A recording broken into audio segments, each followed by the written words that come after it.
Assalamualaikum warahmatullahi wabarakatuh. Perkenalkan, nama saya Syadika Bobi dengan NIM 2010 123200014.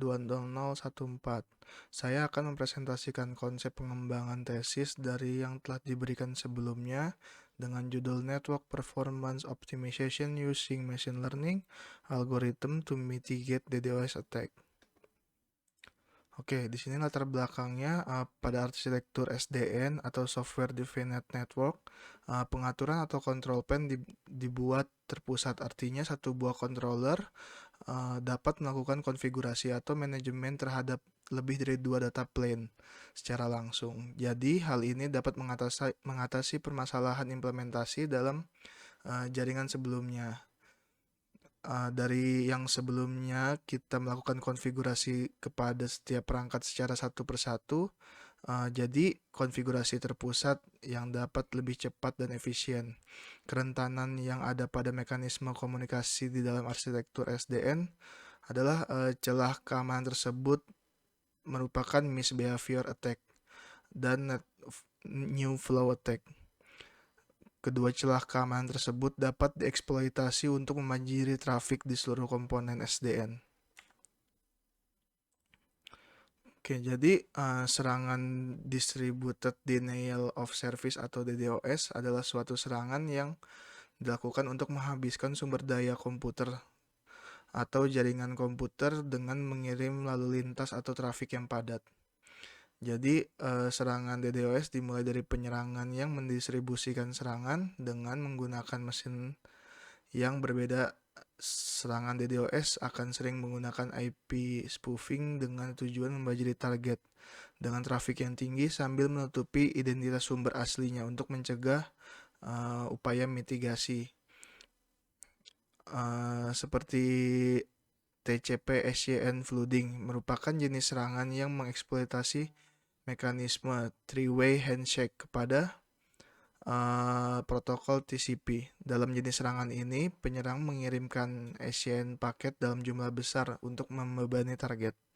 Lalu ada UDP flooding atau biasa disebut banjir UDP. Merupakan jenis serangan yang mengeksploitasi servis pada protokol UDP. Dalam serangan ini, penyerang memiliki daftar alamat broadcast yang akan dikirimi paket UDP palsu. Jadi paket-paket ini dikirim ke port acak dan mengubah lokasi target yang tidak terduga. Lalu ada ping atau ICMP flooding. Di sini merupakan jenis serangan pada protokol ICMP. Serangan ini bertujuan untuk menghabiskan sumber daya komputer korban dengan membanjiri melalui request dari ICMP echo atau juga dikenal disebut ping.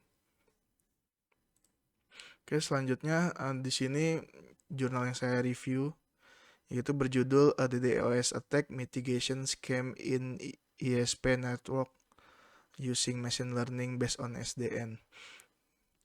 Jadi metode yang menggunakan algoritma KNN yang ringan dan cepat yang memungkinkan untuk digunakannya dalam operasi real time.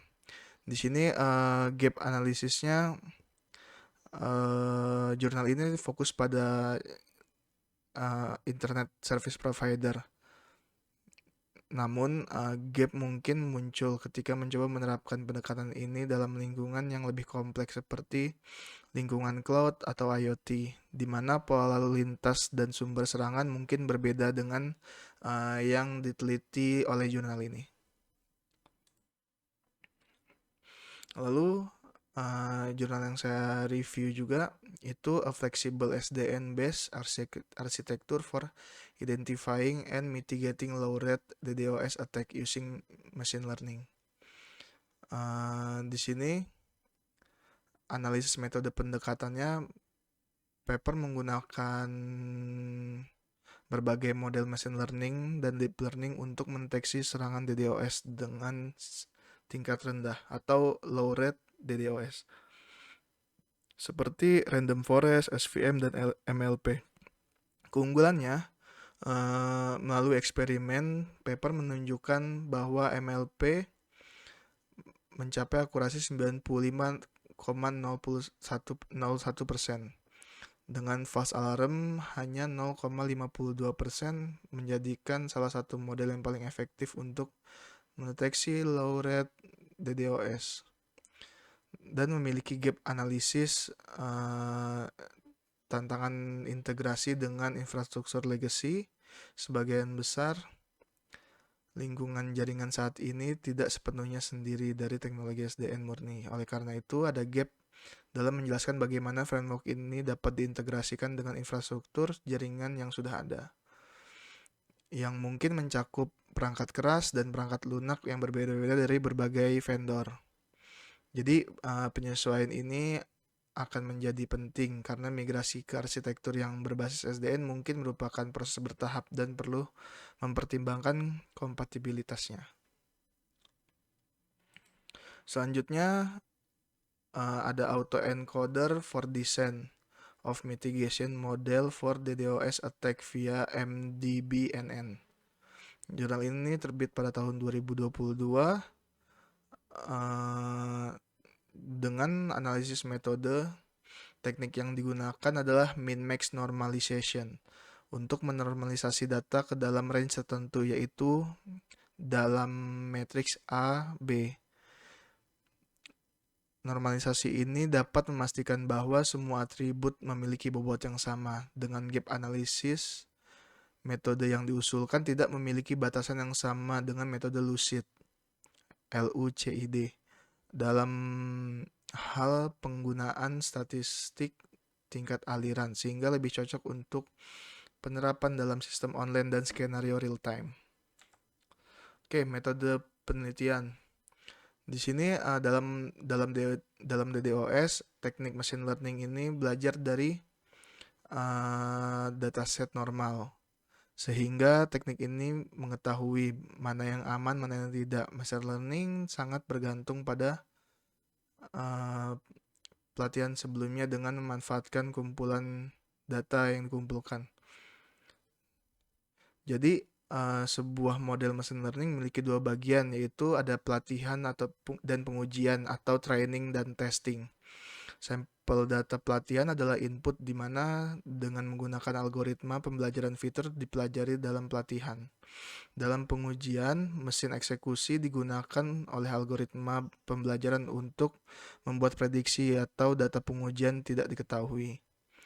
Data terklasifikasi diberikan sebagai keluaran model pembelajaran untuk mendeteksi serangan baru algoritma machine learning. Setelah diklasifikasikan atau dikategorikan dan mengidentifikasi kesamaan dalam data berdasarkan ada atau tidaknya kesamaan tersebut di setiap data baru. Seleksi fitur memiliki dampak penting dalam meningkatkan akurasi model.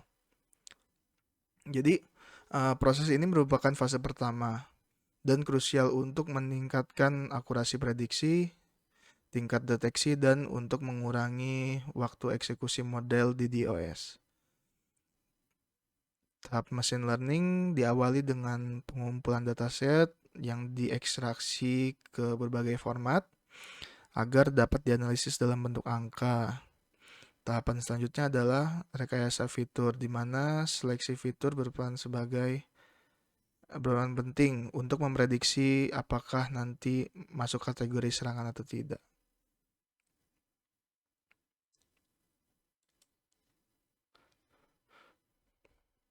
Oke, kita mulai dari di sini saya memiliki flow.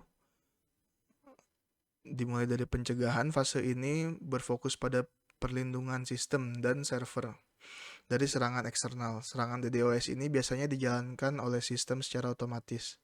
Mungkin dapat diatasi dengan membuat situs web yang hanya mengizinkan pengguna nyata untuk mengakses layanan dan sumber daya web, karena banyak web yang diakses oleh bot. Jadi salah satu pencegahannya adalah itu, hanya mengizinkan pengguna yang real gitu.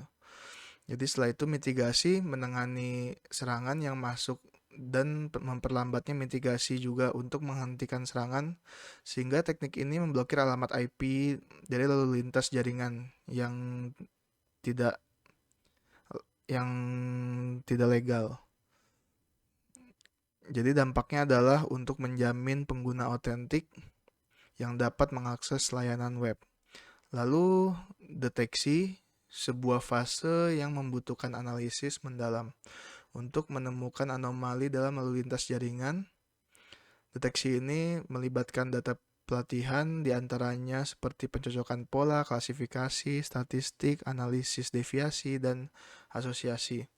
Lalu masuk ke pemantauan, fase ini untuk memonitor secara real time, mendeteksi serangan DDoS. Ini bisa menjadi sulit jika penyerangan memanfaatkan botnet yang terletak di beberapa lokasi di seluruh dunia. Jadi dalam DDoS, teknik machine learning ini belajar dari DDoS dan dataset normal. Ini sangat bergantung kepada pelatihan yang memanfaatkan model data yang dikumpulkan. Jadi metode yang digunakan adalah metode eksperimental, memungkinkan untuk secara sistematis memanipulasi variabel independen, misalnya jenis algoritma serangan deteksi DDoS, dan mengukur dampaknya terhadap variabel dependen seperti akurasi, sensitivitas, spesifitas, F1 score, dan lain-lain. Oke, perancangan sistem. Di sini control plan. Pada control plan terdapat komponen yaitu controller yang berfungsi sebagai otak jaringan, di mana controller akan bertanggung jawab atas perilaku keseluruhan jaringan seperti mekanisme routing, manajemen flow, mengatur prioritas paket, dan sebagainya. Dalam penelitian ini, controller yang digunakan yaitu POX, yang merupakan controller berbasis bahasa pemrograman Python. Lalu data plan terdapat komponen open flow switch yang terhubung dengan controller. Controller akan memberikan perintah kepada switch dalam melakukan forwarding. Masing-masing switch akan terhubung dengan host yang diantaranya terdapat host yang akan bertindak sebagai penyerang atau kita sebut attacker host, dan host yang menjadi target serangan DDoS atau kita sebut victim di sini, victim host, dan host yang melakukan aktivitas normal atau legitimate host. Jadi sistem deteksi dan mitigasi serangan DDoS akan mengumpulkan informasi flow yang terdapat pada switch 1 untuk mengetahui jenis traffic yang sedang menuju ke victim host 3. Sistem deteksi dan mitigasi serangan DDoS merupakan untuk mendeteksi serangan DDoS menggunakan SVM classifier dan melakukan mitigasi serangan tersebut dengan menambahkan flow rule pada switch untuk menyaring paket yang menuju ke victim host 4 legitimate. Host merupakan endpoint pada jaringan yang akan dibangun. Setiap host saling berkomunikasi dengan host lainnya. Pada penelitian ini, masing-masing host akan mengirimkan trafik normal ke victim host 5. Victim host merupakan host yang menjadi target serangan DDoS. Seluruh trafik akan ditujukan kepada victim host. Attacker host merupakan host yang akan mengirimkan trafik serangan DDoS kepada victim host. Oke, rumusan masalah di sini bagaimana mengembangkan pendekatan yang efektif untuk mendeteksi serangan DDoS menggunakan kombinasi algoritma pemilihan fitur dan teknik pembelajaran mesin. Jadi, apa pengaruh dari berbagai kombinasi algoritma seperti fitur PSO atau Particle Swarm Optimization, SSA, dan GWO yang dipadukan dengan SVM dan KNN terhadap kinerja dalam mendeteksi serangan DDoS? Bagaimana kinerja berbagai algoritma memilih fitur dan model pembelajaran mesin dalam mendeteksi serangan DDoS? Berdasarkan evaluasi menggunakan metrik kinerja seperti akurasi, sensitivitas, spesifitas, presisi, dan nilai F1 score. Oke, di sini tujuan penelitian yang memiliki output model deteksi serangan DDoS yang dioptimalkan menggunakan metode eksperimental yang dipilih.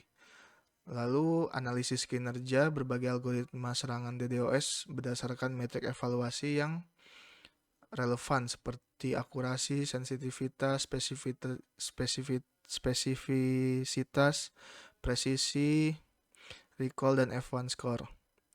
rekomendasi tentang algoritma deteksi serangan DDoS yang paling efektif berdasarkan hasil penelitian. Laporan penelitian yang mencakup metodologi, hasil analisis, dan kesimpulan.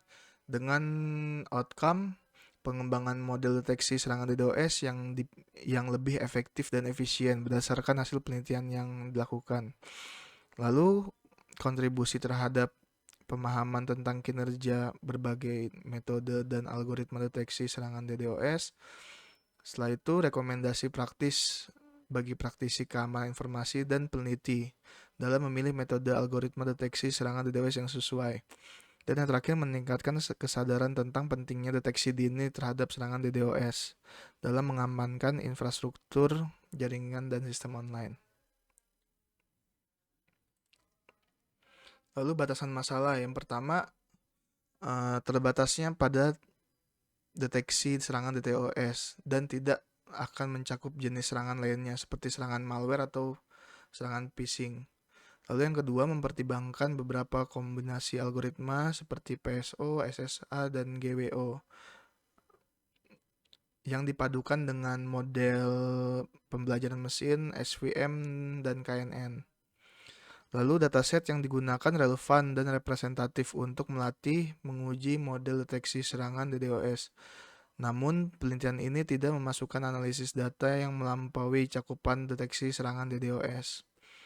Lalu, evaluasi kinerja berbagai kombinasi algoritma memilih fitur dan model pembelajaran mesin dalam mendeteksi serangan DDoS. Evaluasi ini akan mempertimbangkan metrik kinerja seperti akurasi, sensitivitas, spesifisitas, presisi, dan nilai F1 score.